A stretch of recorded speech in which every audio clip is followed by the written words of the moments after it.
Selamat pagi, perkenalkan kami dari kelompok 3 akan melakukan roleplay dari mata kuliah perilaku organisasi yang mencakup nilai, persepsi, kepuasan kerja, sikap, dan motivasi. Berikut perkenalan teman-teman saya. Nama saya Hadiska Lestari, NIM 300. Saya Vito Talan, NIM 303. Saya Farage Alena, NIM 311. Saya Rana Fitriandi, NIM 322. Saya Rin Bafiar, NIM 326. Saya Irudi Musyabiatu Netrawan, NIM 333. Nilai itu adalah prinsip atau keyakinan dasar yang dianggap penting dan dijunjung tinggi oleh masyarakat. Nilai ini menjadi semacam pedoman hidup yang mempengaruhi cara kita berpikir, bertindak, dan berinteraksi dengan orang lain. Sedangkan sikap adalah gabungan dari perasaan, keyakinan, dan kecenderungan perilaku yang cukup stabil terhadap sesuatu. Misalnya, kita punya sikap positif atau negatif terhadap sesuatu hal berdasarkan nilai yang kita pegang. Jadi, nilai itu kayak landasan utama, sementara sikap adalah cara kita mengekspresikan nilai tersebut dalam kehidupan sehari-hari. Tipe nilai ada dua, yaitu nilai terminal dan nilai instrumental. Nilai terminal adalah nilai yang diinginkan sebagai tujuan akhir, seperti kebahagiaan, kebebasan, dan kedamaian. Contohnya hidup makmur, tidak bergantung, dan mempunyai pilihan yang bebas. Yang kedua, nilai instrumental adalah nilai yang diinginkan sebagai alat untuk mencapai sebuah tujuan, seperti kerja keras, kreativitas, dan kejujuran.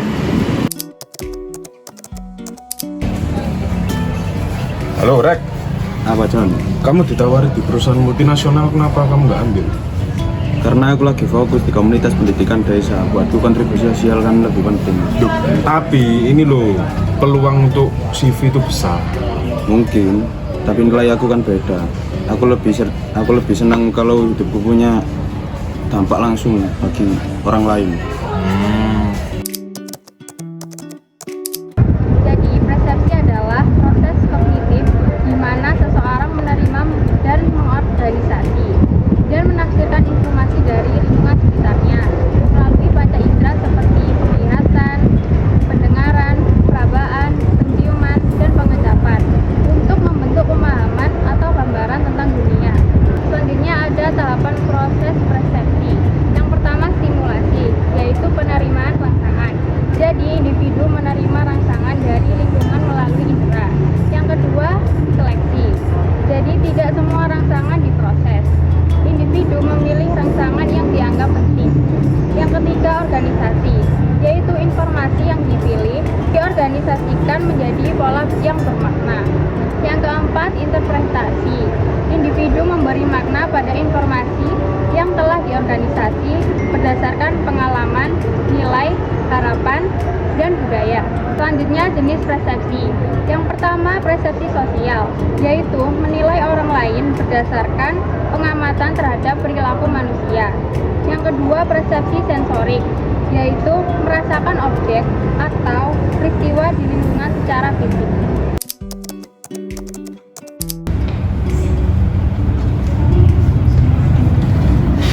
Reno, aku boleh nanya nggak? Boleh dong, emang kenapa? Waktu awal kuliah tuh, aku kira kamu orangnya sombong. Soalnya kamu nggak pernah nyapa aku. Waduh, serius. Sebelumnya mohon maaf ya, Des.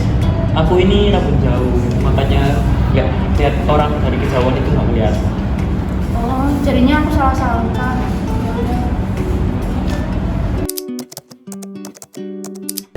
Motivasi merupakan kekuatan dalam diri individu yang akan menunjukkan tingkat usaha, arah, dan ketekunan dalam melaksanakan pekerjaan. Lingkaran motivasi menjelaskan proses ketika seorang memiliki motif yang menimbulkan kebutuhan. Ia akan terdorong kuat dari dalam diri untuk memenuhi kebutuhan tersebut. Setelah kebutuhan itu terpenuhi, orang tersebut merasa puas. Motivasi berfungsi sebagai kekuatan yang menggerakkan seseorang melakukan tindakan untuk mencapai tujuan yang dirangsang oleh kebutuhan, keinginan, perilaku, tujuan, dan umpan balik. Jadi, motivasi adalah dorongan internal yang memicu usaha hingga tujuan tercapai dan kepuasan diperoleh. Mbak Rahma, aku beneran capek tau kayak nggak ada motivasi gitu buat semua hal sih. Emang kenapa? Kamu kan biasanya semangat banget. Iya itu dulu, tapi sekarang tuh kayak takut gagal gitu. Kamu loh lupa ya, tujuan kuliah itu buat bantu orang tua. Jangan patah semangat cuma karena tekanan. Ya iya juga sih, makasih ya udah diingetin. Iya, sama-sama, semangat ya. Iya. Sikap merupakan pernyataan atau pertimbangan evaluatif baik yang menguntungkan atau tidak menguntungkan mengenai objek, orang, atau peristiwa. Sikap mencerminkan bagaimana seseorang merasakan sesuatu.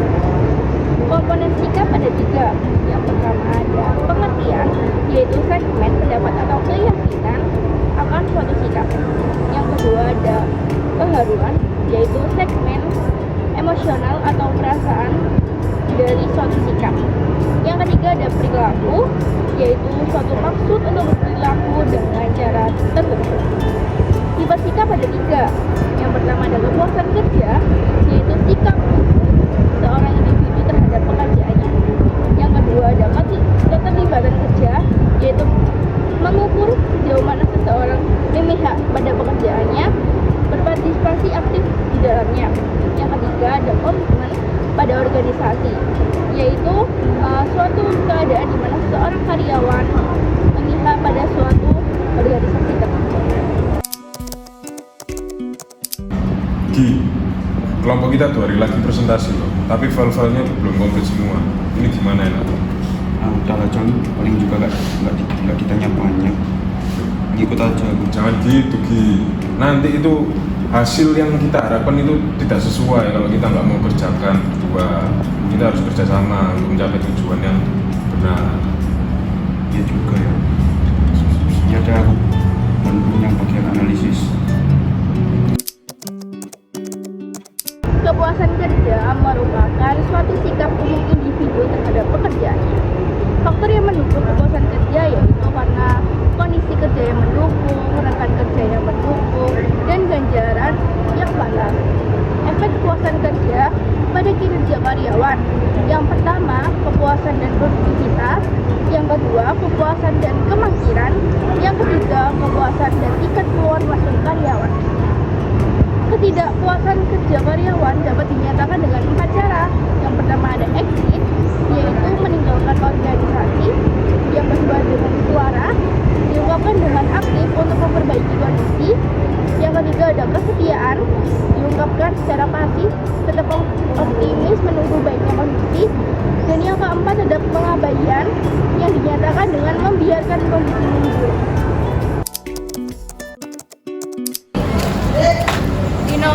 Aku lagi kepikiran buat pindah jurusan ke desain komunikasi visual. Kok bisa? Bukannya kamu minus nasib? Iya, tapi ternyata aku nggak enjoy, tiap hari ngerasa terpaksa ngerjain tugasnya. Tapi kalau aku bikin desain dan ilustrasi, aku semangat banget.